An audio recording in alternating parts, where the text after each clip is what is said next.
So I'm not going back and forth with a man who thinks that they should be in my position. If you want to be in my position, get in my position. Do you believe that? Bluff City Media presents The Anthony Sain Show on YouTube at Bluff City Media. Stepping up to the microphone is your host, Anthony Sain. Acknowledge me. What's going on, everybody? Welcome to the Anthony Sain Show. We are here live at the Bluff City Media Studios. My man, Kenny Stubblefield behind the glass. Kenny, what it do? My guy, what's going on with you, man? Good, brother. Got my man, Paris Sharkey in the back as well. Paris Sharkey, what's up with you, bro? What's good, man? All good over here. Trying to make it, man. Trying to make it for sure, man. Today's going to be a great day. Special guest by many requests, man. Doc Holliday is going to be in the building. My man, Doc Holliday from WMC Channel 5. The Channel 5 part is wrong. That's why you know you black and from Memphis and you call them Channel 5. But WMC Channel 5 is going to be here. Man, super excited about this. I've been talking to Doc about this for a while. Wanted to get him on after Tiger football season was over because there were certain questions I want to talk to him about. He's going to be on the show today. A lot of things going on as far as in the world of sports. Here locally, of course, Memphis Grizzlies had a loss last night in the FedEx Forum. Yeah, man, I'm down in the dumps right now. I haven't felt this emotionally down about the team in a while, man. We're going to talk about that for sure. Going to have Doc on. We're going to talk about a lot of things going on outside of the world of sports as well, including Cat Williams, who just kind of got his shit off. A little bit, his man, shit off for sure. 2.5 hours. Yeah, well, I'll tell you now, that's what we'll talk about for Inside the Same Brain. And we'll talk about some other people who got their shit off. Who it's crazy. It's crazy when Cat Williams is out here running his mouth, and he's not the one looking like the biggest fool when it comes down to people running their mouths on somebody's show, as a guest on somebody's show. You ain't lying. We'll talk about that today and more. But since the last time we talked, Kenny and Parrish, the Memphis Grizzlies played 2 games, Kenny Stubblefield and Parrish. They played against the San Antonio Spurs. Got that win. Ja dunked on Victor Wembanyama. And just in case you guys are wondering whether Ja actually dunked on him or not, yes, he did. Wemby was the defender on the play. He was guarding him on the perimeter. Ja got past him. Wemby recovered, attempted to defend the dunk, got his ass dunked on. He didn't jump over him or anything like that, of course. And it wasn't a high contact dunk. But he actually laid a hand on Ja Morant while he was dunking, so break it down how you want to, but Ja did get that dunk on Victor Wembanyama. Ja acted like it wasn't a big deal and like he wasn't looking for that dunk, wasn't hunting that dunk. I call big cap on that for sure. I think that was a goal of Ja, was to dunk on Victor Wembanyama, and he got it in. The Grizzlies got a win. Wasn't the prettiest of wins, but they got a much-needed dub. And I pulled out my formula, Kenny Stubblefield, too. I've been doing this 3 out of 5 game formula thing. Yeah. And the first 5 game set since Ja Morant was back, the Grizzlies won 4 out of those 5 games. They went 4-1. They were 0-2 in this particular set. And then they won the game against San Antonio, which brought you to 1-2. I said if you get this Raptors game, you're at 2-2. Lakers game could go either way. Even if you lose it, you're at 2-3. You're still on pace. It's 60%. 3 out of 5 is 60% winning, right? So I was like, you get this Raptors game, you're good. And you lose the Raptors game. Man. This is the first game since Ja Morant has been back that I've really been frustrated or highly disappointed about. Because every other game you lost to a Clippers team who's playing well. Denver, the best team in the league. One of the best teams, returning champions, one of the best teams in the league. Lose to the Sacramento team, high-powered offense, playing very well right now. One of the top teams in the West. But this game last night was totally unexcusable for the Grizzlies to lose that game against Taylor Jenkins, former assistant coach, who a lot of people say is a big reason why the Grizzlies have been good over the past few years. He moves on. His team wins. A team with new guys that you're funneling in.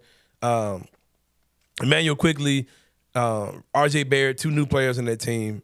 A lot of the guys don't even know where they're going to be on that team or not in the next 4 to 6 weeks before the trade deadline.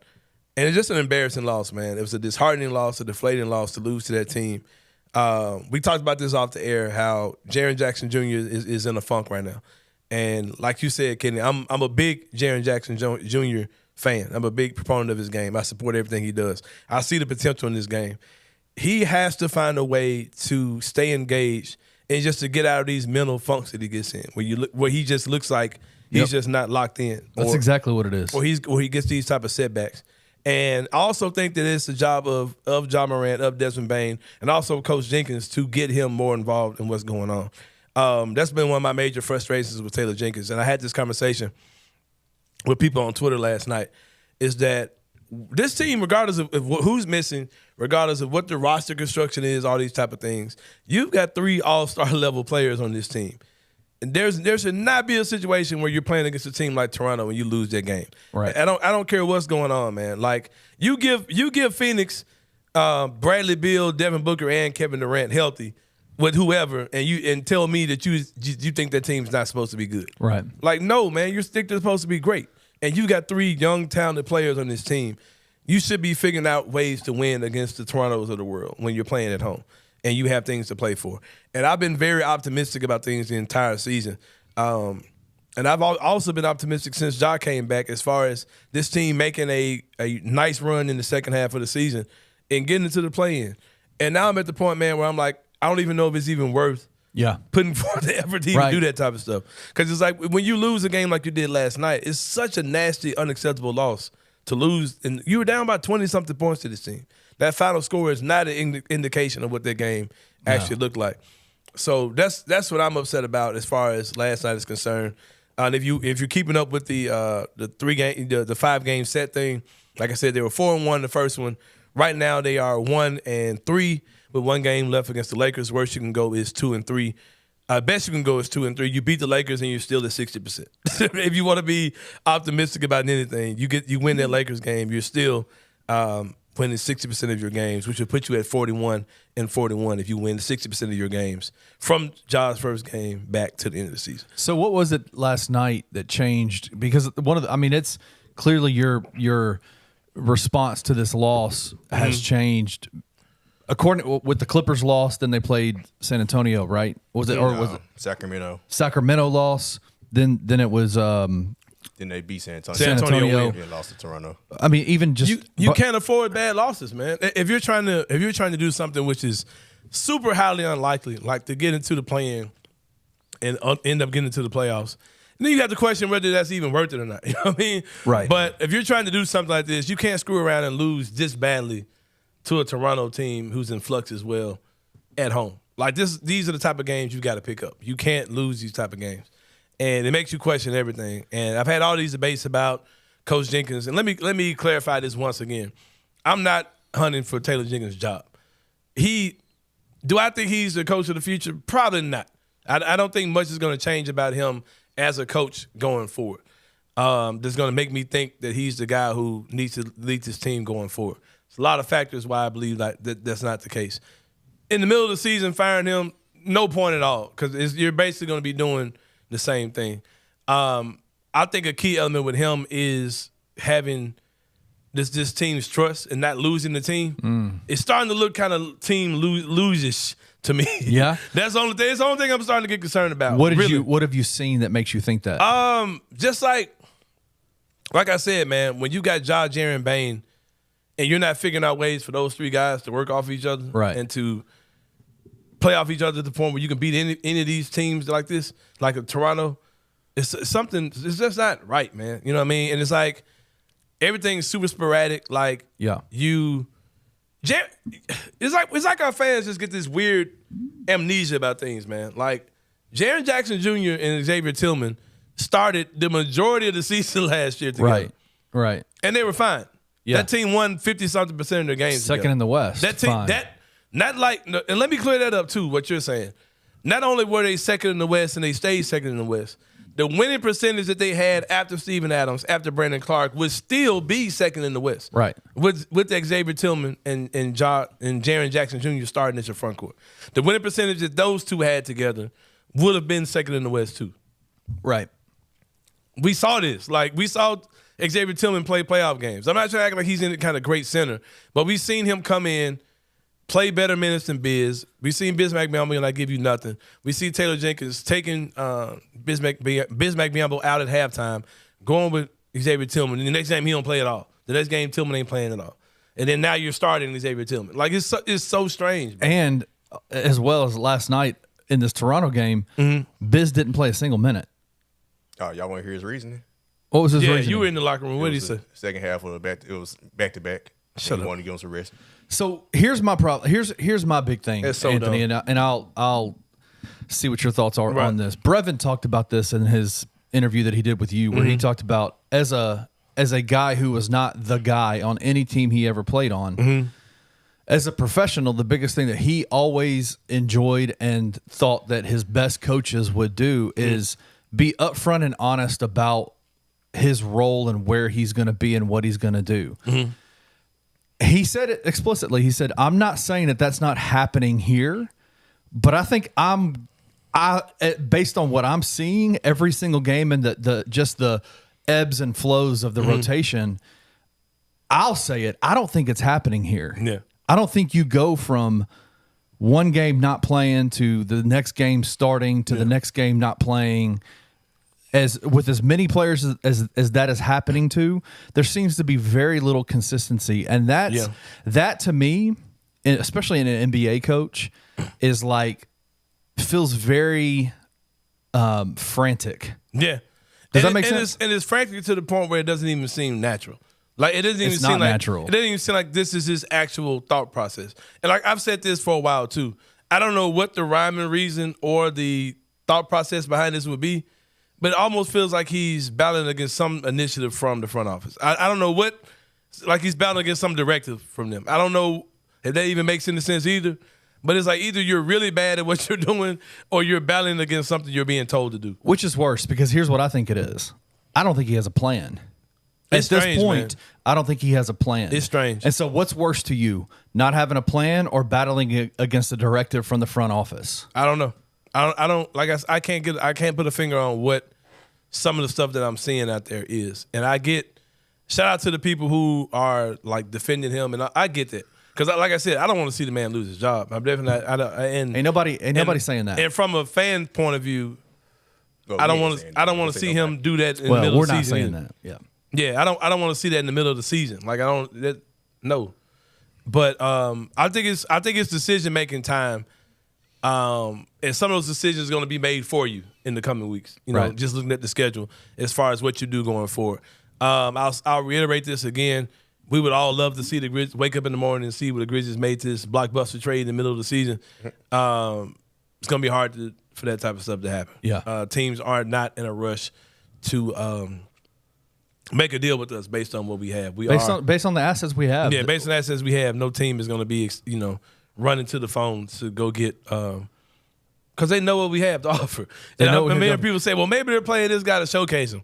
We ain't fooling nobody. Nah, bro, ain't nobody we ain't fooling nobody, man. People know who these dudes are, man. And these deals aren't for what they're seeing on the court. It's going to be either for the draft picks, which is the number one value that the Grizzlies are offering, and whatever potential teams might see in a Zaire Williams and a Jake LaRavia, David Roddy type guy for sure. And it's like you said last week, a couple days ago. Teams aren't going to make high value decisions based off draft picks in January. Right, they're not. They're going to wait until they see how these draft picks are going to, or what they think you're going to be, what they're going to be. And like I said, and whatever the Grizzlies do, I get the big man stuff. I get we need a big.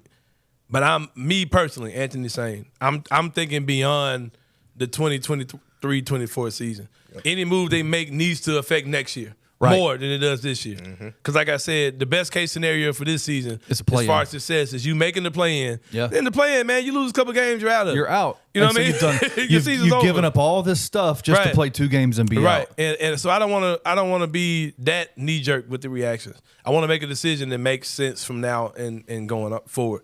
And if you're going to go get Clint Capella or whoever you're talking about bringing in as a big from whatever team, whoever you think that guy's okay, he's a starter. Let's get him in here. I don't want to do that and still have $40 million tied up in Steven Adams and Brandon Clark. Right. You know what I mean? If you're going to make a deal like that, let's get rid of Steven Adams to a team. Does it have to be both? Can it be an and/or does it have to be? No, I'm saying I don't want to see both of them. I don't want to see new starting center who's making $15 to $20 million plus Brandon Clark who's making 12, 13 plus Steven Adams is making 15. Yeah, I don't want to see all that go. money tied up in center. Do you think one has to go or both have to go? At least But just one. I want to see Clark still be here. I do too. For nostalgia's sake, I want to see the big three. The big three that played.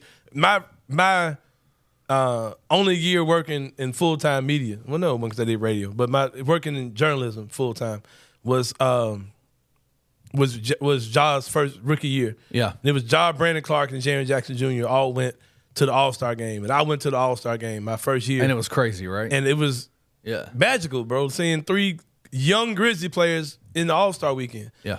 And that's a core that I want to see. I want to see Brandon Clark be that other guy, the 4th guy in our young rotation. Not that he's like the core 4, but I want him to be The 6 man. Yeah, I want him to be our Draymond in the equation. Hell I guess. yeah. I don't know. I don't not Draymond. I don't know. Y'all get what I'm trying to say. No, man. 100%. Yeah. I want him to be like you got your big 3 that are your star players. Yeah. Then you got this role player that's like the if you look at your boy bands, he's like the last member of the boy. You know what I mean? He's the bass I want him to line. be He's the bass yeah. line. I He's want him to be the bass singer dude. the of bass Boyz II singing Men. dude. That's why I want Brandon Clark He to be has going that for. swag to the Yeah. whole thing. Yep. Right. So that's why I want him to be in the equation. I want to see him be here, for a long time. But yeah, like I said, if they make a move, let's make a move that makes sense now and Yeah. makes sense in the future. Completely agree. And but I will say this though, there's been a lot of negativity towards Marcus Smart.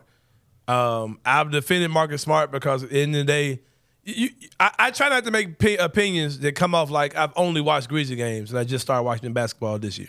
You know what I mean? Marcus Smart has played for a long time, man, before he got here. Right. So I'm going to defend like giving Marcus Smart time. Plus the things you have to keep in mind, Marcus Smart did not have a training camp, did not participate in camp because of an injury he had then. He played about 9 or 10 games and he got hurt again with the foot thing, the foot ankle thing, right? Now you got the hand. And then he comes back and I think it's the hand that he's shooting with, right? That hand thing is nasty, Yeah. bro. Like he's jacked his hand up, bro. Did you see that clip of them pulling that thing out? Oh, my No, God. I purposely did not. Oh. But what I'm trying to say is you have to allow some level of patience. Like this isn't a video game. Like you can't go into settings and say, okay, turn injuries off, and now Marcus Smart's ready to go. Right. Like he still hasn't gotten acclimated in what we do here, and we've seen when he has shown glimpses of being incredible here. You know what I mean? yeah, absolutely. So I think you got to be patient with him. But with that being said, like I've said this entire season, if there's a trade for Marcus Smart, you take that trade for Marcus Smart. And I just put that out there. Let me ask you one last question. Yeah. You were on this whole. And I'm going to tell you something else I done changed my mind on, too. What's that? I would get Luke Kennard's ass about here, too. Really? Yeah. But that would be for a wing. For a wing, for like, somebody. I would feel, and I know I'm just throwing out a hypothetical name. This ain't based on no intel. If I trade Marcus Smart and Luke Kennard, right, or I do something like that, or one of those two with whatever picks or whatever, With young some player, picks, whatever, yeah. I'd much rather go get a Mikal Bridges, Yes. who I know won't be on my roster next year any other way. Like a starting wing to go be on my starting small forward that could be on my team from here for the next 6-7 years. That won't be here next year, right? But if I trade those guys for a big, I've got Steven Adams. At worst, I've got Steven Adams next year. Mm-hmm. No matter what I got going on. There's nothing comparable on this team to a starting small forward as far as a Mikal Bridges type player could be going forward. So my thing is, if you can shore up that wing position, I don't care if, like I said, you can be Jacob Gillard at the start as far as I'm concerned. Right. As far as the center position is concerned, I'm much more concerned with solidifying that small forward position and coming back with Steven Adams than I would be, worried about anything else. And if I can knock out both, if I can trade Steven Adams, get my starting big, Steven Adams and picks get my starting big, and I can turn around and trade Marcus Smart, Kennard, whatever combination, whatever, to get a starting small forward too. That's what I'm talking about. That's what I would love to do. Because I think this team needs to do a lot. I think they need to do a lot to overhaul our roster. Because anytime you're like arguing Vince Williams versus Marcus Smart, your roster is not that good. or if you're arguing about signing Derrick Rose. Right. Because, yeah, exactly. Which is another time. I'm not even going to touch that. Don't Because even it's touch just a that, ridiculous conversation. But Vince Williams, like I said, is a good player. But we're seriously talking about, like, Vince Williams, who might score 3 points, Right? Might score none, and like Vince Williams 1 for 7 and Marcus Smart 1 for 7. They're really the same thing. Like people really acting like Marcus Smart has really been like getting buckets out here. Like he's been missing a lot of shots too. He's a good player, man. Like he's a good rotation player. But I don't want my starting wing to be the level of player that Vince Williams is. Like I want my starting wing to be someone that's a little bit more. has a little bit more acumen than Vince Williams does for sure. But it's just kind of where we are, man. This roster is void of a lot of talent. But I feel like I've been talking for too long. I feel like I've been talking for a long time to set up the show.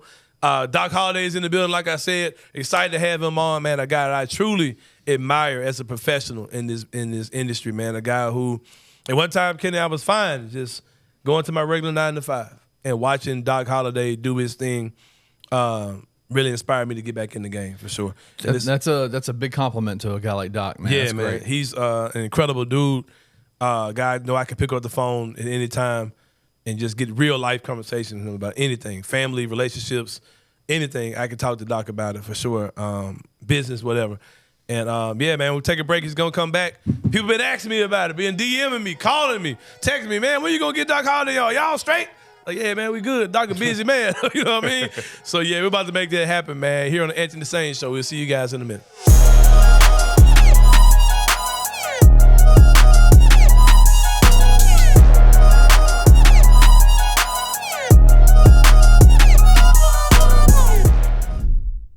Is this the best University of Memphis basketball team in 15 years? Oh, You thought I was going Penny Hardaway era? I would say yes. I would say yes, too. And definitely in the Penny Hardaway. I thought you were going Penny Hardaway. I don't but, know, man. I don't know. I mean, this is That Will kind Barton of tough. 4 Kings team. That's kind of tough, though, because I don't know, because I wonder about the upside of this particular team when we get to a tournament situation. Yeah. I think that's a wait and see. That's an incomplete. I think so. I agree. That's an incomplete. I agree. But I'm leaning yes based on the way they have managed this out of conference schedule, because this is nuts. The fact that we're debating that's what I was. That sort of shows where this team what is the at. ceiling of this team could potentially be, and it's exciting as hell. Don't hide your excitement. If you're a Memphis fan out there, don't hide your excitement. The fact that you can even have an argument or debate on if this is the best team in the last 15 years shows you all you need to know about what this team is. Tune in to On the Bluff with Christian Fowler and Gabe Kuhn every Tuesday at 12 p.m. on the Bluff City Media YouTube channel.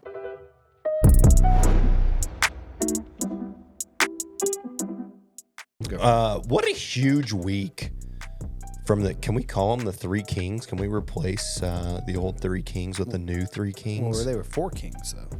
Yeah, but these 3 are better than the 4.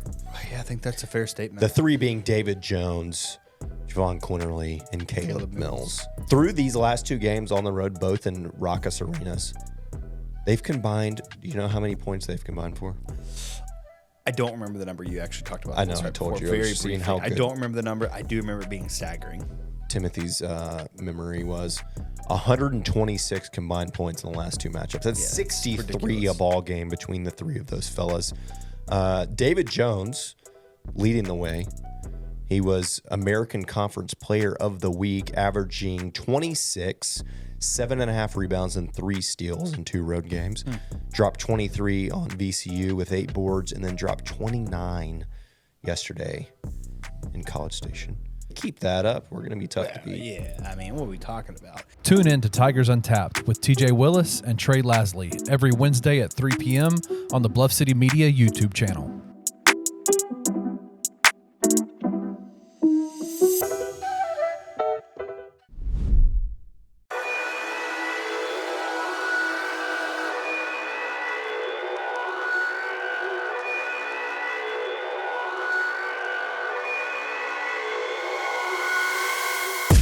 All right, y'all, welcome back to the Anthony Sain Show. As I told y'all at the beginning of the show, very special guest, one of my true heroes in local media, man. A guy I really looked up to for a long time. You got something called silent mentors. People you just kind of watch them from afar and just like, man, I want to be like that dude. I was blessed to actually be in contact with this brother. I can call him. I can text him. We have some of the best conversations. I can eat off this brother's life, his career, all these things. A true legend in the city of Memphis. Doc Holliday is in the building. Doc, what's going on, my brother? What's up, man? Good All to see you, praises man. to the Most High, man. Appreciate it. Glad to be here. For sure. Doc's one of those brothers who, I tell Kenny this all the time, like, you know how people say, like, what would Jesus do, right? Like, I say, what would Doc do? Like, what would Doc say? Like, certain stuff I be wanting to say, like, no, I think Doc might get on my ass about this. So I'm going to leave that alone, man. You and a couple other people are people that I definitely call my mentors, who I know will pull me to the side when I'm on my bullshit. So I haven't heard, maybe he hasn't seen the last episode, Kenny, about my boy, Emmanuel. Hey, man. Hansel Emmanuel. Hansel I don't Emmanuel. think he's seen the episode yet. Doc, you No, might I haven't seen that. put him in check a little bit, Doc. I haven't seen it. I ain't gonna even ask you what you We said. ain't even gonna get to all that, man. We're gonna get to it with what Doc. Doc, first off, as everyone knows, you're known in this city for covering sports for many years, as far as being on the news and things like that, as well as your social media posts, which they go viral all the time. I cheerlead every single one of them. I get excited. I live vicariously through Doc Holliday, seeing him battle everybody, you know what I mean, on social media or whatever. But something that you always do in your commentary, even on the news and even the stuff you do on social media, you always side with what's right. You know what I mean? What's right and what's fair. Why are those two things so important to you in the way you go about doing your thing? Because the thing about it, man, we have a duty and an obligation when we're given this life from the Creator, the Most High, to live according to His righteousness. So I study. You know, it's a lot of people don't know about me. They think I'm just a sports guy. No, man, about 20-some years ago, I just started reading and researching who I am, how the world is set up. Then, you know, I done read through the Bible seriously probably about 50 times in the last 5 years, man. I got stacks of notes. So my whole thing, man, I wake up every day and ask the Most High, okay, how can I serve you today? Because in Ecclesiastes, he's tell you here's the conclusion of the whole matter: fear God and keep my commandments. Right. So my whole thing, my righteousness may not be what you done learned, but you got to look it up. So my whole thing, that's why it's just so important to me, because every night I sit back and I ask the question, okay, Father, did I make you proud today? Am I a great representation of what you want your son and your servant to be? And he wants us to be warriors according to the word. He wants us to be unapologetic. You'll never see me down talk who I am or who he is for somebody else, man. So that's why it's so important to me, because he gave us the commandments and he gave us the stipulations and he gave us the blueprint on how we supposed to live in order to serve him. So that's what I do, and that's why it's so important to me, because I'm scared of him, bro. Right, I got you, brother. It's the same way I'm afraid of Doc. He's afraid of the Most High, and I get it. It's a respectful fear, though. Like I joke a lot about me being afraid of Doc, but you've laid the blueprint for so many people, man, and you walk in a righteous path. So you have to respect the way you go about doing things, whether you agree or not. Everybody has to respect what you do. To piggyback off of that, you're unapologetically black. You're unapologetically Memphis. You love the M. No doubt. And you are unapologetic about your faith, like you just said. How are you able to stand on these things regardless of what people have to say? Because I'm trying to learn from you even in this interview, because you will go about things and you truly don't care about what people have to say. No. So how are you able to stand on those things without? Because you get some real attacks from people all the time. Yeah, but I mean, people are gonna attack you anyway, man. You know, anytime, bro. If you just walk past a hornet's nest and don't mess with it, it ain't gonna bother you, bro. Right. But if you disturb what they doing, disturb their comfort, they gonna try to come sting you. Right. That mean I must be really touching you. So my whole thing is that I only fear the Creator, man. I don't even know what else to say to people. I only fear God. That's it. Because I know the scriptures tell me, and the Most High done told me himself in visions and in dreams, he kills, he makes alive, he gives you wealth, he fires you, he does it all. So what am I be afraid of somebody out here for? Because you don't have to agree with everything I say. I don't expect you to agree with everything I say. But my whole thing is that I'm going to point it out, just like if I'm doing something, pull my coattail, dog. Because, you know, open rebuke is better than secret love. Right. So that's why I stand on that. So, of course, they're going to attack, but at the same time, with their attacking, I know that's gonna come. You got to be used to that. Yeah, that's gonna. You know, look, man. Elijah ran from King Ahab for a long time, bro. He could have got him, but at one time, when it was time, Elijah be like, no, Obadiah, go get Ahab. Tell him I'm here, rocking with him. Now I'm ready to face him. You know what I'm saying? Right. So that's my whole thing, man. I don't be worried about all that. It'd be funny to me, man. Like that's all y'all can do is call his name, because you're doing it behind a computer or a keypad or a phone. Now, when you see me in my face, Let's have that conversation then. Because I know a lot of y'all that say that stuff, I see y'all, but y'all be like, what up, Doc? Showing love. Come on, man. So I'm only afraid of the Creator, dog. I'm a warrior, bro. I always have been and I always will be. You when I was let go at the radio station I was at before I started doing this, I remember you came on as a guest one time. You talked about your particular story of how you were mishandled or somebody didn't understand your true value, where you were. And I just sat back from afar watching you doing your independent thing, doing the Doc Holliday show on YouTube, and doing your videos on Twitter and things like that. I was like, man, Doc really makes me want to get back out there. You know what I mean? Like, I see Doc doing this the way he wants to do it. He's got the TV style presentation. It's looking good. But he's doing it his way. You know what I mean? And when I got back out here, I said I was not going to do it unless I could do it my way. My name, stand on my name, do things where I want to do it. And I'm grateful where I'm at now with Bluff City Media. I know you moved on to WMC5. And it's just it's the way it's supposed to be, and I think that's partly because of mainly because of like you said, your faith, or you're where you're supposed to be now. How do you deal with like not want to have a "I told you so" or coming back just coming at the people who didn't value you, didn't really see who you were? Oh no, because I'm not mad at them, man. You know, everything happens for a reason, man. Yeah. The Most High push you places for an experience, to get some knowledge, then he moves you on somewhere else. Sometimes he got to force us and kick us out because we get comfortable. Yeah. You know, the radio station didn't let you go. Yeah. The Most High was ready for you to do Move something on. else, Yeah. man. Exactly. Because he's the one that said, I'm the one that's going to hire you and fire you. I'm just using people down on earth to do it. So that's what it ain't I told you so. It was just like, because I asked, I said, okay, God, if you want me to leave, reveal it to me. He revealed it to me, so I bounced. I ain't had no job set up. Right. You know, but he had told me, you know, he provides, bro. And that's, even though I got a wife, I got children, he's always provided for me. Even when I was self-sabotaging, he had a plan for me. He got a plan for everybody. And I tell cats, man, you can sit up and say, I don't care what your belief is. You can sit up and say your life belongs, okay, it's my life, I can do what I want to. Yeah. And the first question I asked him, I said, well, make me a strand of hair then. Make it. If it's your life, make me a body from zero. Better yet, bring it back so they hear you the loss. Bring it back. Right. Make me a body. Make me a sperm cell and an egg cell and bring together and make this. If it's your life. Because we don't belong to ourselves, man. And I belong to the Creator, so I know I'm going to have to do according to his will. And I used to be depressed, but when I came to the realization, like, what I'm depressed for, man? You know, we're here to serve his purpose, regardless of what you believe. So that's what I believe, man. So that's how I roll. I'm like, okay, it's time for me to move from this station. I know you got something else for me. And he did. He had several something else's. And if I wouldn't have decided to leave there when I decided to leave, I wouldn't have been available for the job I got now because it would have had a non-compete. Right. You know what I'm saying? Exactly. But when I told him I was going to trust this process, man, years ago, I said, I'm going to take my ego out of all my decisions, God. I'm just going to trust your process.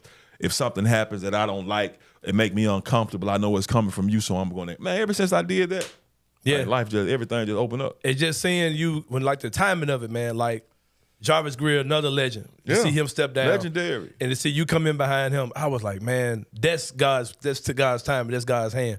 Like, for real, though, for sure. I could have never orchestrated them myself. Yeah. If I would have been looking for that, it wouldn't have came. Nah. But see, the Most High brings blessings, man. He brings it because life is not linear. People think life is linear. Life is non-linear. You think if I do this, this gonna happen. No, the Most High brings it to you crooked sideways sometimes, so you'll know it's coming from him. It ain't your orchestration and your blueprint. That's how it works, man. That's crazy for sure. Hope y'all eating this up, man. I had people DMing me, texting me, saying, "When you gonna get Doco? When you gonna get Doco?" I got my boy on. I hope y'all getting this free stuff, man. Y'all eat off this man when he's teaching y'all today for sure. About the process, man, how everything is not linear, great stuff, as I expected from my guy Doc. So Doc, tell me how you got into this anyway. We know that you played, football for University of Memphis, Memphis State at the time. You did a stint in the NFL, things like that. How did that lead you to being behind the camera, on the other side of the camera, in the media side? Well, when I used to get interviewed a lot when I was at Memphis State, University of Memphis, and like Jarvis Greer and Dave Waloche and guys like that, and they was like, man, but you probably gonna end up taking our job one day. What you majoring in? Right. I was like, I'm majoring in business. I was majoring in business, but I wasn't majoring in going to class. You know what I'm saying? Then they're like, what you need to get into broadcast? I'm like, okay, so I changed it. So how I got into this, when I finished playing, did my little time with the Rams, then I went to the CFL, came back, had to get back in school. So I got back in school, walked over to Fox 13 because it's right by the University of Memphis. And back then they had a job board. It wasn't all this right here. You had to look on the paper. I said, okay, production assistant. So I'm sitting there, I'm applying for the production assistant. dude named John Koski, who used to be a sports reporter. He was a GM. And I said, he just so happened to be walking through at that time. It wasn't just so happened. That's how it is. Yeah. He was like, Doc, what you doing out here? I was like, man, I'm applying for this production assistant job. $7 an hour, dog, 20 hours a week. I'm broke as heck. I done came back from playing ball. I ain't got no money, ain't got no car. I have to catch the bus from Whitehaven to Memphis, take care of my kids. But I took it. So that's what happened, man. And I knew I wanted to be a sports director at a TV station in my hometown one day. So I just, that was always a focus, and that was always a seed that was planted in me. So even when I lost jobs, made mistakes, man, I just kept getting up because for some reason I knew it was going to eventually take place. So I took a whole bunch of different jobs, man, and doing that. And I didn't work behind the scenes doing a lot. So now, me being where I am, I know to stay humble, man, because I ain't here because of me. Yeah. Yeah, man, for sure. I just remember, like, covering Grizzly games and seeing you there, covering Tiger basketball games, seeing you there, whatever. And you always had, like, a confidence in you, like, you just understood authority and being able to do what you want to do. And that's something I've always just grabbed, man, from watching you do your thing, for sure. Ja Morant has definitely been a topic of conversation for, the last few months or whatever, before he came back. And now that he's back, making news about, a dance he's doing, all these type of things.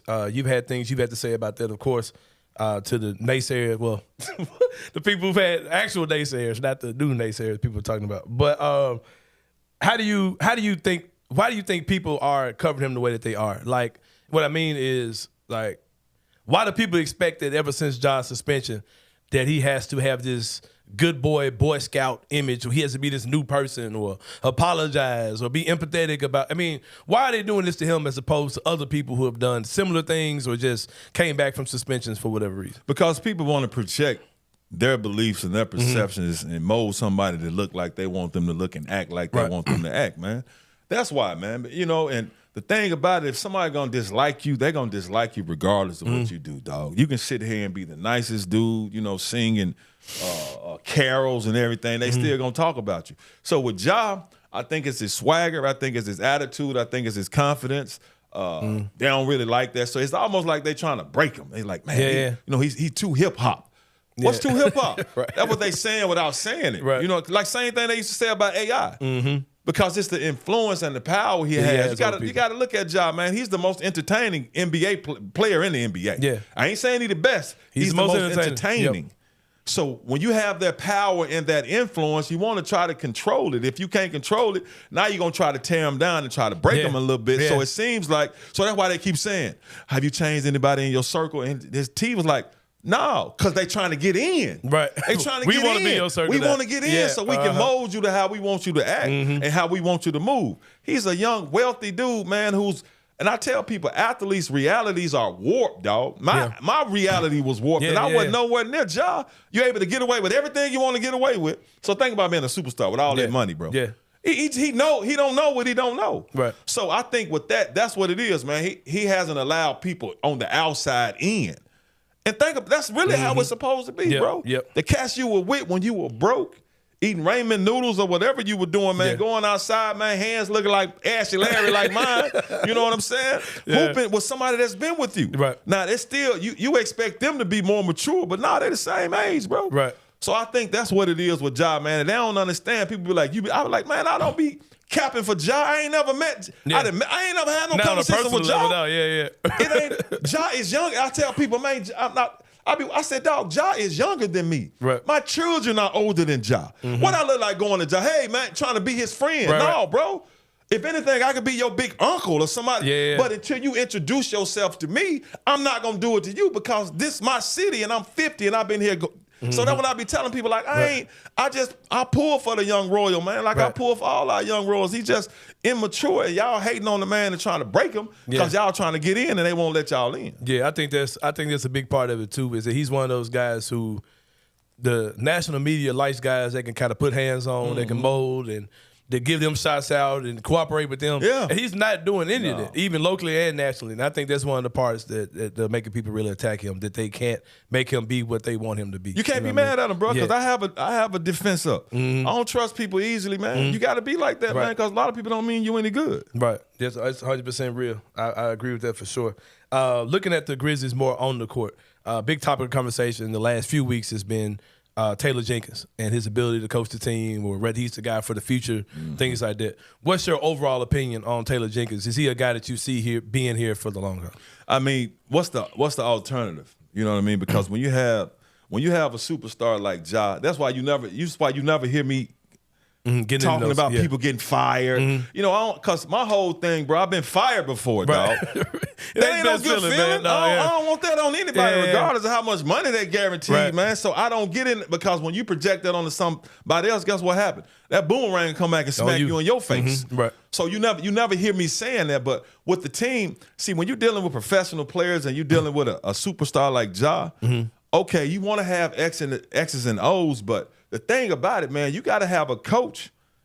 The players have to respect him to a certain point, but he got to know how to deal with these dudes. Because NBA players, they have to want to listen to you. They don't have to because they money guaranteed. Right. NFL cats, you can probably be a little bit more ornery with them because you can cut them. But think about it, bro. A cat did already sign, I'm $250 million. Yeah. Regardless of what, so I got to choose to listen to you, man. So is Taylor Jenkins good at managing those relationships with cats like Ja and Jared and Desmond? I think that's what the organization is looking at. Right. But my whole thing, okay, is what the alternative. I don't want to forget what they did last year. They lost in the second round, but they lost to LeBron and them, man. Yeah. I mean, Ja and Jared and Des, them some young dudes. Them dudes ain't been in the league that long, bro. Yeah. We expect a lot from them. But they're still very young. They still very young and immature and inexperienced, man. And it's a difference. You can put up 25, 27 points a game in the regular season. Well, you know what it is. You got to have that experience when you get to the, the postseason. So, I think, I think he get a pass right now because of what they did last year, being second in the West.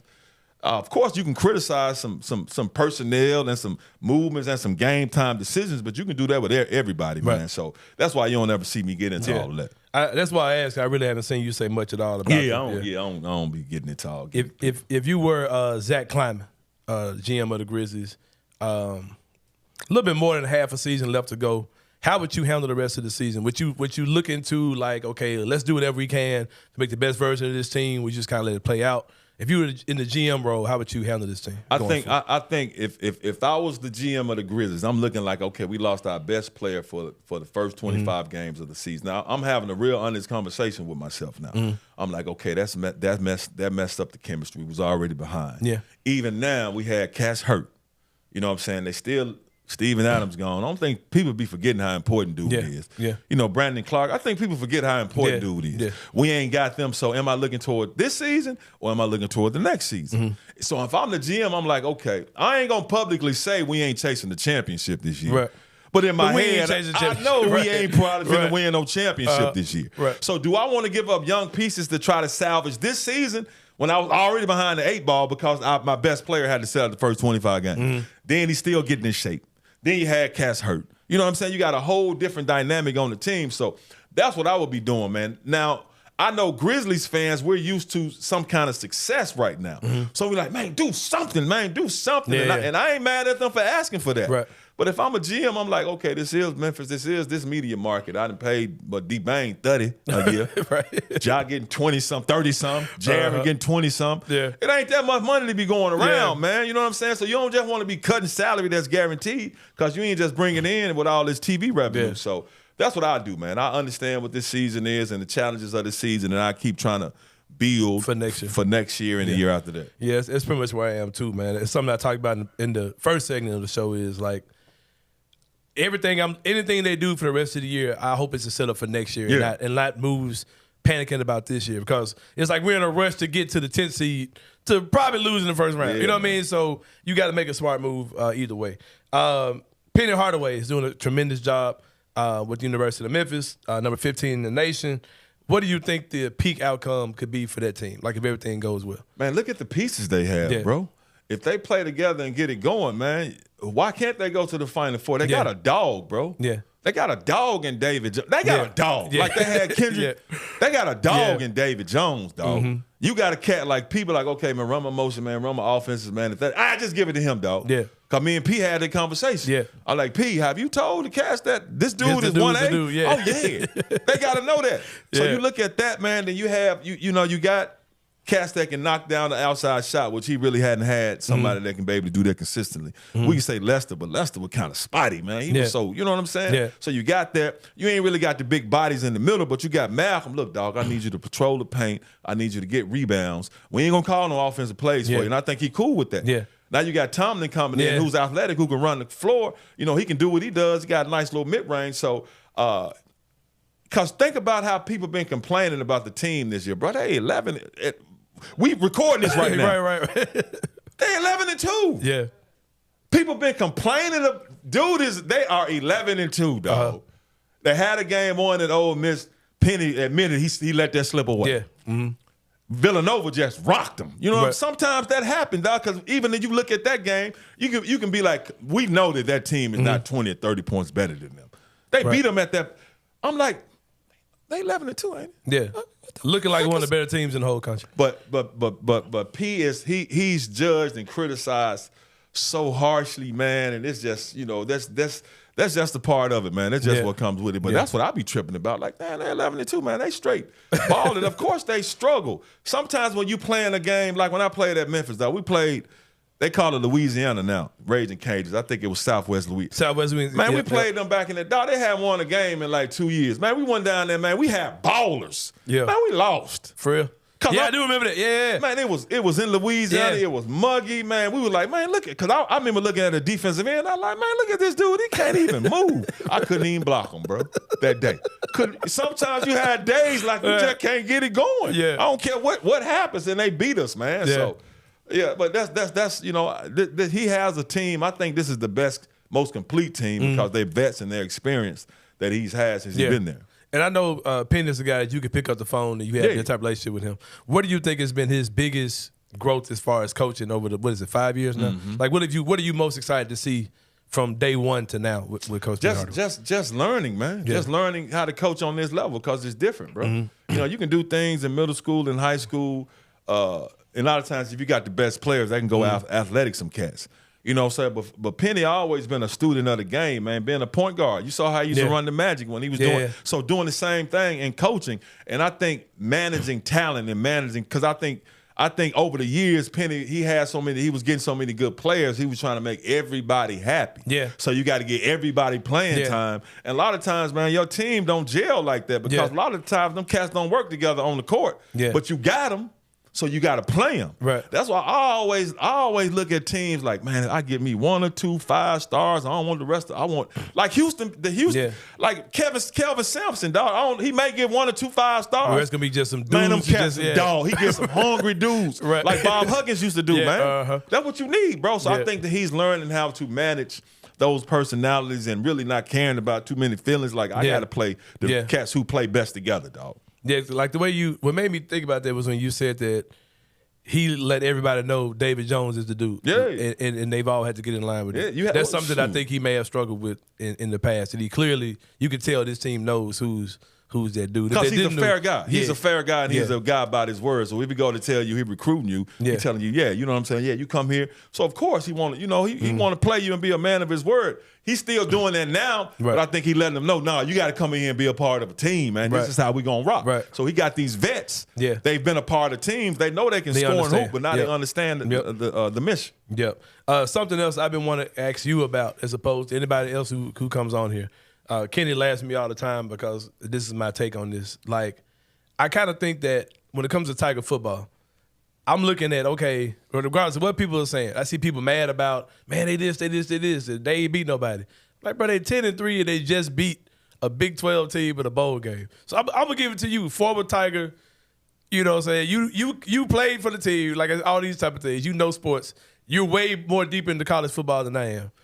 Ryan Silverfield. I'm like, bro, how bad can y'all say this dude is when they're 10-3? Like, I don't know. So I'm giving it totally to you because I don't know. But that's what happens, man, when you fill a job and you come behind somebody who's taking the program. Because remember, for Fuente, we was down in the dirt. Yeah.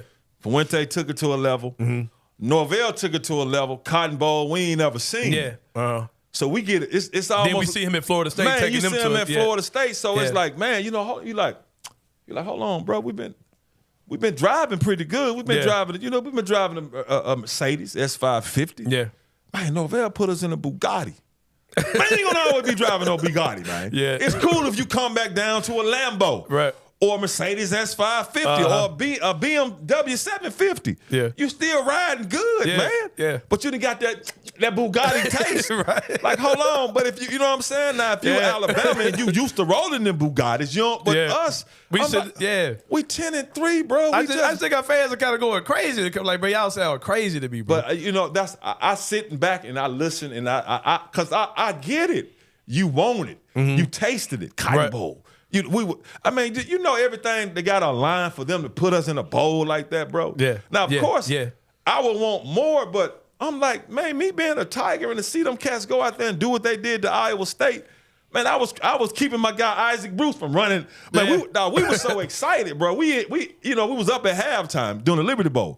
Me, Ike, Bruce, D'Angelo, Anthony Billis, some more former players. Picture, Doing it. I saw that. We in the locker room at halftime, just chilling like it's the end of the game. Right.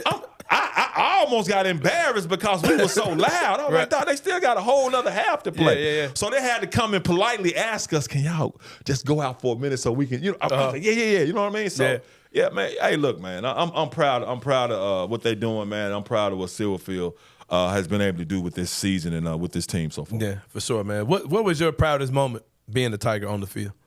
On the field? Man, my proudest moment, probably, you know what?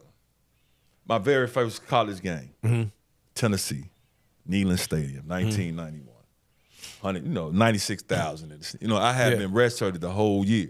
When I got there, you get on the scout team at first, but I was playing so well on the scout team, Stobar took me off the scout team, but he said he was redshirting me.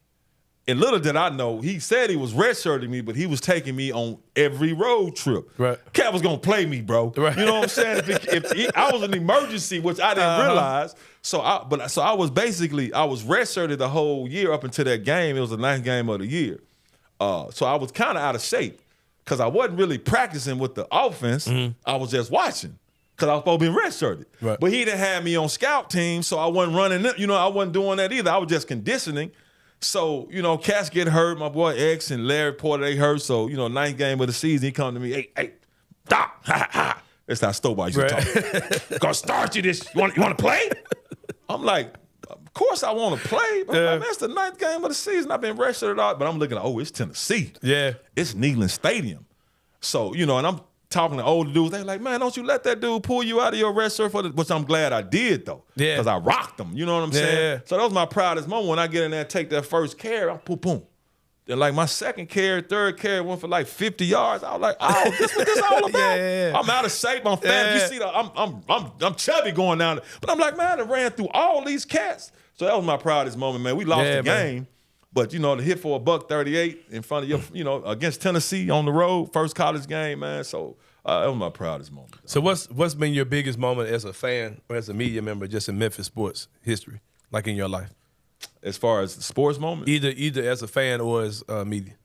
I can tell you that, this has been my biggest fulfillment and no lie, bro, to honestly to have cats like Elliot Perry, Andre Turner, when I've seen Keith Lee, William Bedford, to see them dudes acknowledge me, man, and talk to me like a friend, I'm tripping like, I ain't supposed to. Right. No, you know what I'm saying? Because them the dudes I looked up to. And I don't look up to many people, but them dudes were legends. They still legends to me. That's why I went to play football at Memphis, because I was a huge Memphis State basketball fan. So to me, that's my biggest thing. Like, man, Andre Turner, Elliot Perry be wanting to chop it up with me, call me a friend, calling me and texting me. Then when I see Keith Lee, because you don't see him often, Doc, you know who I am, dog? You know what I'm saying? Of course, when I see Big Bill Bedford chopping it up, and I'm looking around like some fan the other day called me and Elliot Perry legends. I'm looking around like, no, that's Elliot. That ain't me. You know what I mean? So that's really my biggest moment, man. Being able to chop it up when them dudes consider me a friend, and it's like, cause them cats they still superheroes to me. They were superheroes to me as a kid. Elliot Perry freezes me to this day. That's what I'm. He was so cold, it's like Michael bro. Jordan walking around for real. I was watching them playing the Coliseum, going off somebody else's tickets. My boy Dwight Stewart, he knew he was going to Washington, Arkansas. He was like, Doc, you can go down there and have my tickets. just tell you me. So he just signed a sheet to White Stewart. They didn't have the internet, so they didn't know how he looked. Right. So I'm watching EP get Gary Payton to work in the Mid-South Coliseum. You know what I'm saying? Man. So Yeah, for sure, man. But Doc, I appreciate you coming out, man. No problem. Great Thanks for stuff having from me, you, man. Glad you could come on for sure. Doc Holliday, don't get it twisted, Doc. You are a legend in the city of Memphis, man. You represent the city so well. Like, we could just sit back and just let Doc do his thing and go off on everybody. We just get excited about it, man. Because you definitely are a legend here in the city of Memphis, bro. But they come at us, we come at them. Oh, yeah, I mean, sure, we can argue and fight amongst one another, but bro, Yeah. you come at Memphis, dog. It's going down. We're having the business our own, but together we got to be unified. Yeah, dog. for sure, man, for sure. But Doc, I appreciate you again. But man, Doc Holliday, when we take a break, about to take a break. When we come back, it's gonna be the 3-pointer here on Anthony Sain Show.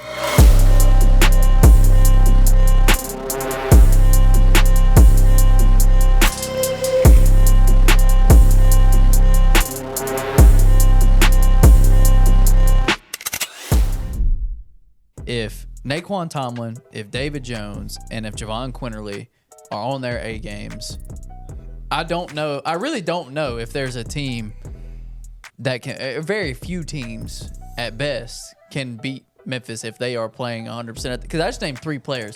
That's not mentioning Malcolm Dandridge. That's not mentioning Jaquan Walton. That's not mentioning Caleb Mills. That's only mentioning 3 players on a team that is extremely talented. Top Nick to bottom. Jourdain, Nick you didn't even Jourdain. mention. Yeah. So it's like that's just their 3 best players, and if they're playing at their A game, how good can this team be? They're up to number 15 now in the top 25. They rolled 3 top 25 teams in a row. Tune into On the Bluff with Christian Fowler and Gabe Kuhn every Tuesday at 12 p.m. on the Bluff City Media YouTube channel.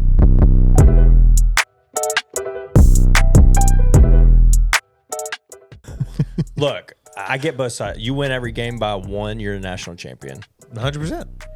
In order to make that path to a national championship a little bit more in your favor, it helps metrically to beat the dog piss out of the teams you're supposed to beat the dog piss out of. What is it? Does it? Because all we're doing is falling down the net. This dude's big ass truck certified. Kenny told Trey if he used the word net, he was going to throw something at him. And he He did. threw the softest microphone cover in the world at me. I didn't know what it looked like a brick. I thought I was about to be Home Alone 2, New York City. Suck brick, kid. I'm kidding. I will say the last 2 games have been disappointing, to say the least. You think 10-0 Penny run. gives 0 That's my problem. F's about You the- have to. No, you don't. Yes, you do. You don't have to. You don't have You to. don't have to. You do. That is for the nerds out there It's and not. that They use that shit for seeding. It is January 2nd. It is too damn early to be worrying about those metrics to me. Yes. It's not. Tune in to Tigers Untapped with TJ Willis and Trey Lasley every Wednesday at 3 p.m. on the Bluff City Media YouTube channel.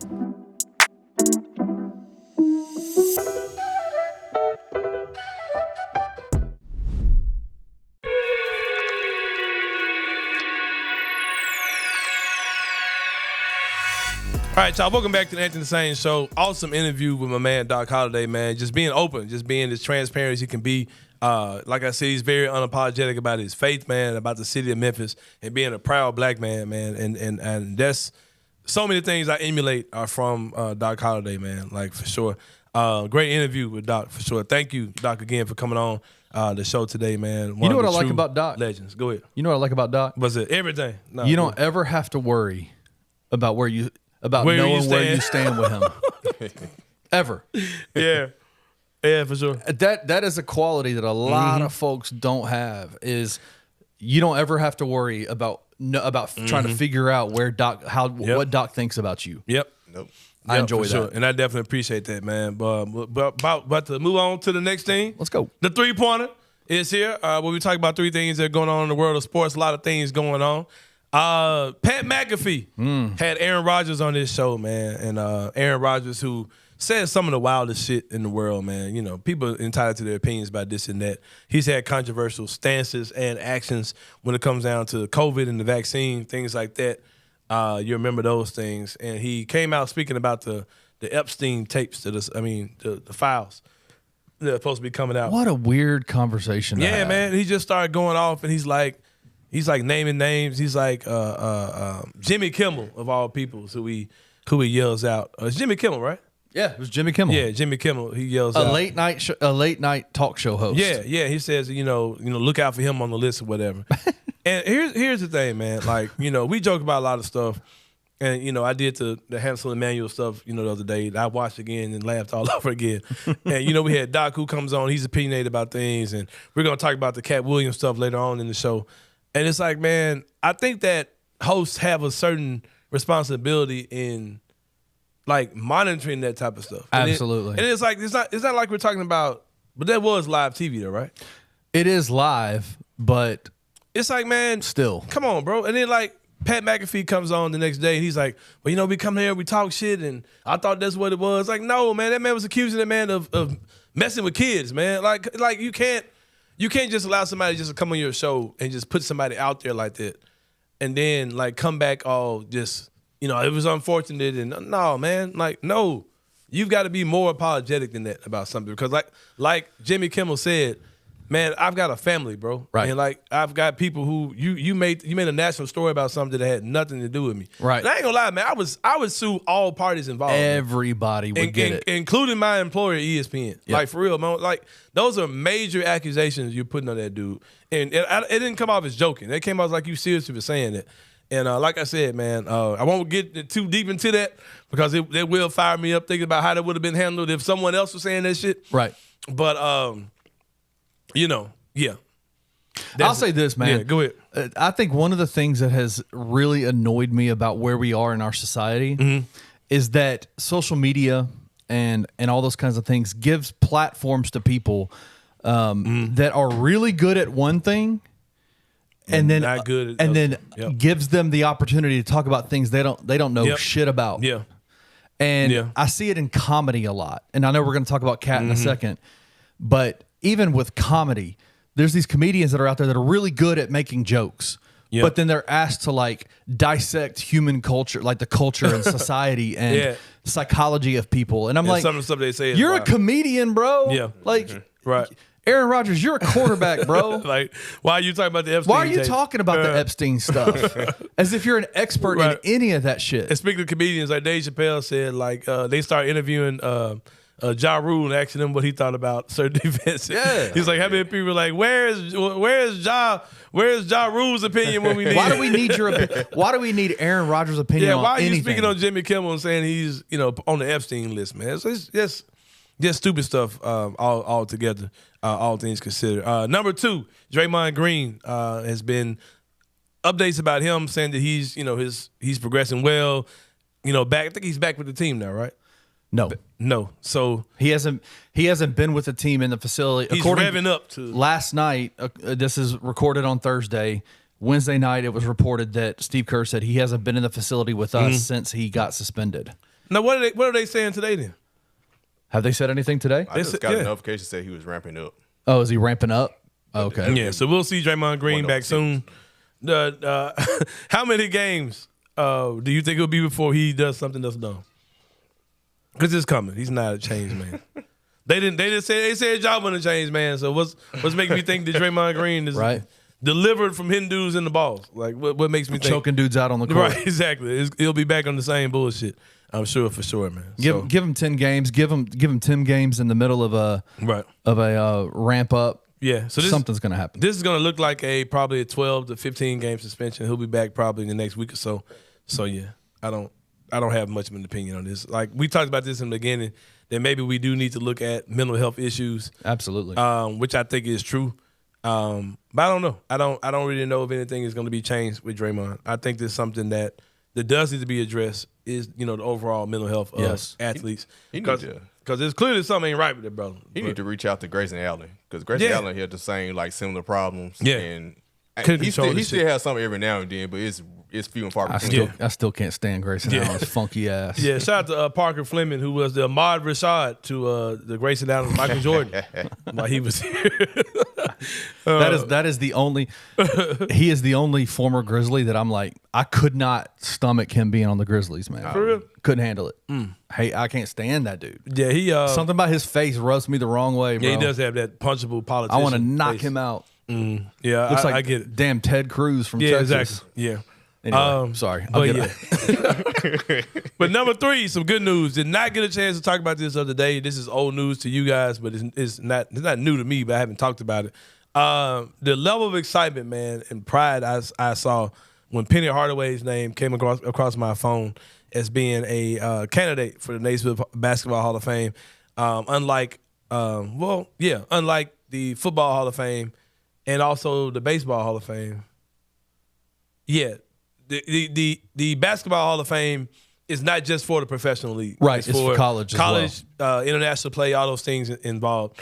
And Penny Hardaway has been nominated as a candidate for that. He's not in the Hall of Fame. He's a candidate for it. In the players wing. Right. College players wing. I love it. Not college players. Just players, period. Just players, period. Players. Oh, I thought it was I'm sorry. Yeah. Okay, just players. Okay, yeah, so Penny Hardaway is a candidate for that. I think he should get in. There are a lot of factors that people got to understand. The older we get, the more time goes on. There's going to be, less guys to pick from. And I think, Penny Hardaway doesn't have a Michael Jordan type career of all these long accolades or even a long career period, but a long successful career period. But in the time where there was his peak, it was his prime. You're talking about one of the most big star-studded names, in the NBA. The little Penny thing, the stuff with his shoes, all these type of things. Tyra Banks. Yeah, the whole Tyra Banks thing. He wasn't dating her though, was he? No. No, I heard like Chris Webber or somebody was dating her one time. Anyway, but just think it'd be awesome, man. Awesome for the city.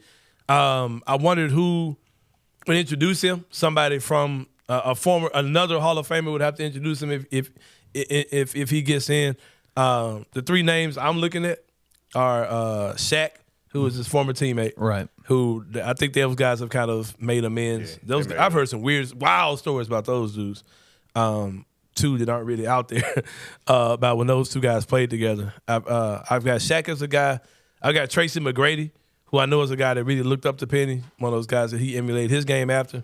And someone said Magic Johnson, and that's the name that I really thought about. Because, Magic would constantly say, that kid Penny Hardaway is the next me. That's the next me. It's interesting. He would come to Penny's games and all those type of things. So I think Magic would be a great inductee for Penny if he gets in. But all that aside, man, I would be super excited to see one of Memphis' own, the king of Memphis basketball, the true legend in this city, to be inducted into the Basketball Hall of Fame would be absolutely incredible. He talked about it in a post game. Yeah. Mm-hmm. What did he say? I saw it, but I can't remember what he said. Yeah, he said he felt he's honored by it, obviously, but and it's interesting to hear him kind of like open up the curtains for us to kind of see into his brain about how he feels about his career as a player.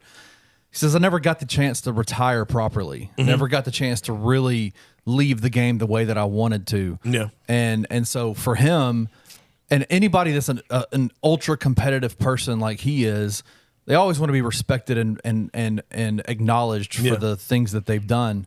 And his response was, I never got a chance to do that when I was retiring, but this feels like this might be one of those opportunities for me to kind of be, hey, this is what Penny meant to the game of basketball. And he deserves it, man. And 100%. I've always had conversations saying that if Penny gets in, it'll take, possibly a long coaching career for him to get in. And to see him already be nominated as a candidate, aside from anything he has or will do as a basketball coach, I think that's awesome. I would love to see him get in. On this first ballot. Totally agree. Yeah. It was interesting you mentioned Tracy McGrady because think about how his career ended. Same thing. Yeah. Injury very similar to Penny's. I think his prime was a little longer than Penny's though. Very similar. Yeah, for sure. Tell you what, man, we're gonna take a break. When we come back, we're gonna talk about this Cat Williams stuff, man, for Inside the Sain Brain here on the Anthony Sain Show.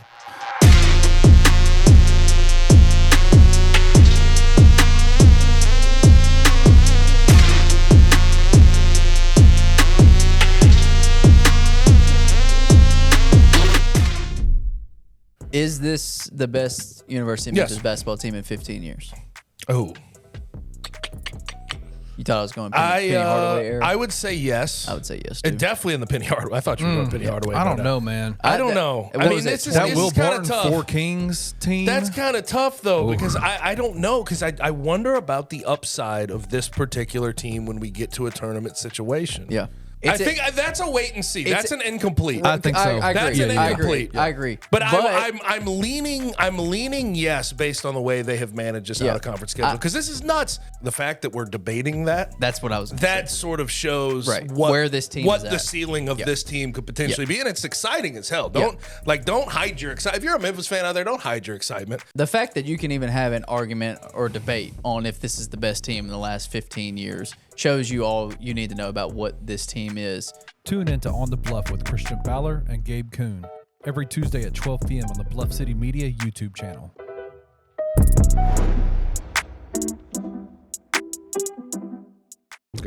What a huge week from the. Can we call them the Three Kings? Can we replace the old Three Kings with the new Three Kings? Well, they were 4 kings, though. Yeah, but these 3 are better than the 4. Yeah, I think that's a fair statement. The 3 being David Jones, Javon Quinterly, and Caleb Mills. Through these last 2 games on the road, both in Raucous Arenas, they've combined. Do you know how many points they've combined for? I don't remember the number. You actually talked about. I know. I told you. Very briefly. I don't remember the number. I do remember it being staggering. Timothy's memory was 126 combined points in the last 2 matchups. That's 63 a ball game between the 3 of those fellas. David Jones leading the way. He was American Conference Player of the Week, averaging 26, 7.5 rebounds, and 3 steals in 2 road games. Dropped 23 on VCU with 8 boards, and then dropped 29 yesterday in College Station. Keep that up. We're going to be tough to beat. Yeah, I mean, what are we talking about? Tune in to Tigers Untapped with TJ Willis and Trey Lasley every Wednesday at 3 p.m. on the Bluff City Media YouTube channel.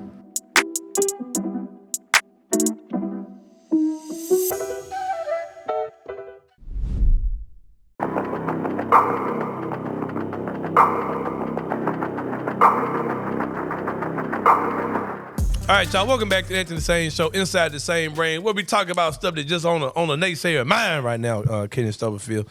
Once again, shout out to my man Doc Holliday for coming on today. Tremendous guest, one of my media mentors, heroes, friends in this industry, man. My man Doc Holliday. But Inside the Same Brain, we're talking about something that's going on, typically outside of the world of sports. Today we're going to talk about this Cat Williams situation, which has dominated everything. Man, I watched the 30-minute clip of it. I've tried to watch the entire 2-hour, 45-minute interview. I've not been able to get through that uninterrupted. And I'll just say this, man. When people was questioning whether Cat Williams is lying about this or that. Well, first of all, let me just set it up. Cat Williams, of course, one of the greatest, comedians, most recognizable comedians ever. He's had some wild stories that have happened to him, over the last 8 to 10 years or whatever, but he's still one of those guys that's a highly respected comedian. Kind of a maverick, kind of does things on his own, doesn't really associate with many of the cliques or the groupings of comedians, which is something he talked about. And he also kind of said, I know because of that, it's kind of to my detriment. I don't think I'm not the guy, I'm not looked at. He's talked about perception. Like, I do numbers, I do these shows, people come out, but I'm not listed in these conversations with other people because I'm not part of these guys' cliques or whatever. That ain't the only reason though. Yeah. And he came on Club Shay yesterday. I feel bad being a grown ass man saying Club Shay. Yeah, I know, dude. I've never name has been to go, vibed bro. with that name. That name has to go. Yeah. Shannon Sharp had him on his show. Cat Williams started going off about literally everybody. That's a comedian you could think of within the first 2 minutes. Yeah, he's going off of everybody. And I'll say this: it's okay to feel away. It's okay to feel like you've been, like me and Doc talked about that. Like people don't understand your value, or people have treated you like you're a nobody, and you know that you that dude. Like I know that feeling, and I understand some of that. I didn't mind him going off some of the stuff he was going off about. People were saying like, well, was he telling the truth? Was how much of this is true? And I'll just say this: it's hard to talk for 2 hours and 45 minutes and everything is the truth. Like there's probably a lot of bullshit in there, man. Now, and here's one particular thing, because Ricky Smiley, who we started off, the whole thing started off from talking about Ricky Smiley. I think they just kind of poured into him going off on other dudes. But Ricky Smiley came out and said that in the Friday After Next movie that he was originally supposed to be the pimp, and that Cat Williams was supposed to be the Santa Claus, and that they switched those parts or whatever. And Cat Williams was like, no, that never was the case. But if you listen to both of those guys' stories, there's both of those guys are telling the truth. Like there's an element of truth in both of those stories. And basically what happened was when you put the two stories together is that Ice Cube asked Ricky Smiley to come out and audition for this particular part.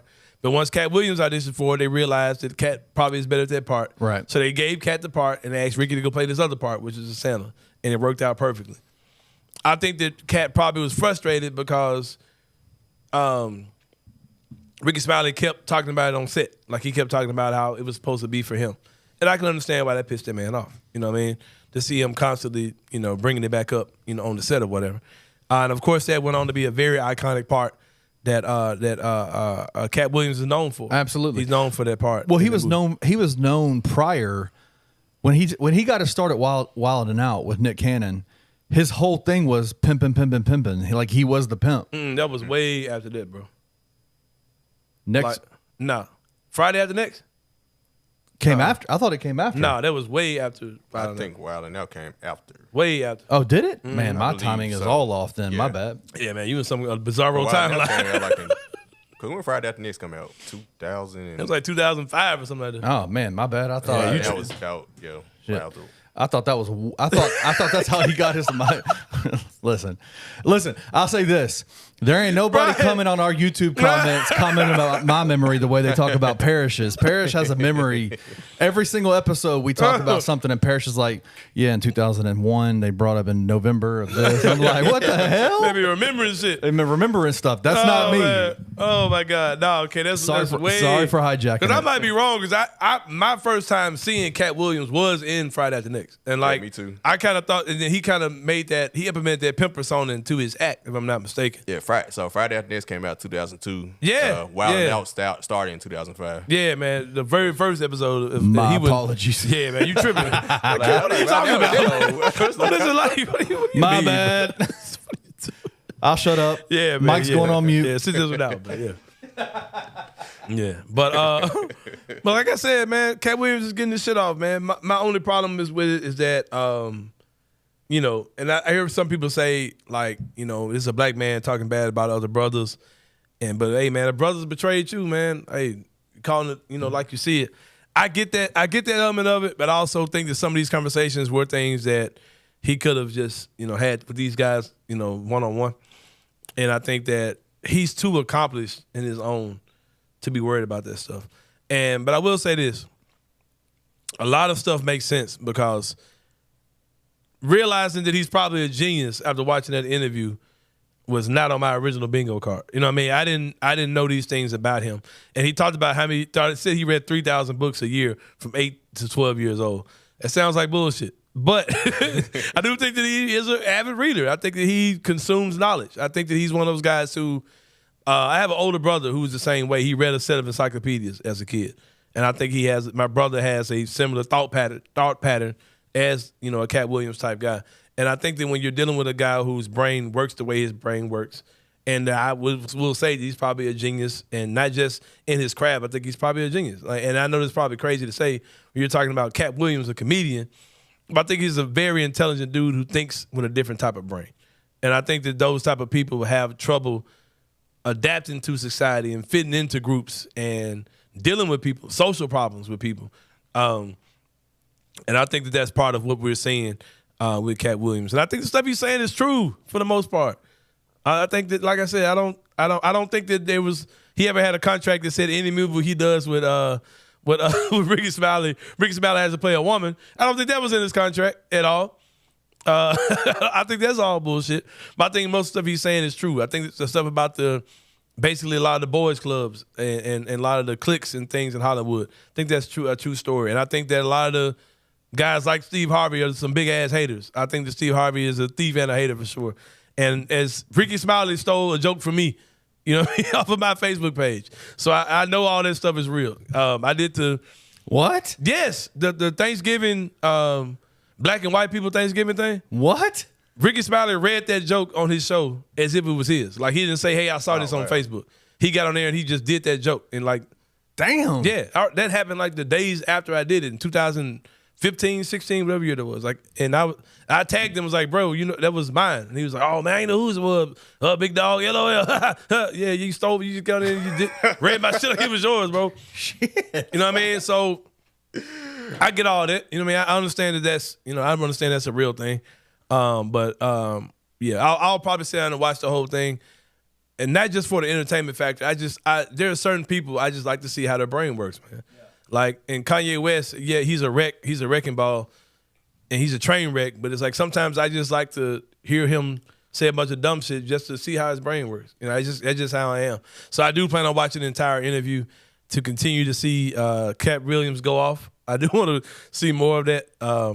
Yeah, some good toxic stuff to watch tonight for sure. But yeah, man, wild stuff. What we're taking from this is Anthony's a big Club Shay fan. Not really, because I think this is another thing too that I totally agree with. And I'm not trying to act like I'm better than Shannon Sharp, but I do take the side of people who say that Shannon Sharp is not the best interview.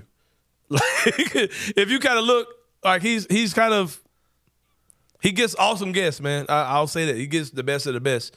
But he's not really the best at like asking questions. Like, he's Shannon Sharp, so I respect him to get the best. Yeah, and he kind of, you know, and the whole thing he did about the girl that was the Brittany Griner. Not Brittany Griner. Renner, yeah, totally different ladies. But yeah, that shit was trash. And the stuff he said about Megan Thee Stallion was trash. Like, man, yeah, what are you doing, man? But yeah, but there is a reason why he has, you know, he's doing his show on Corinthian leather couches, and we're here, you know, in the Bluff City Media Studio. So I'm not hating, but I will say that he's not the best when it comes down to getting his questions off for sure.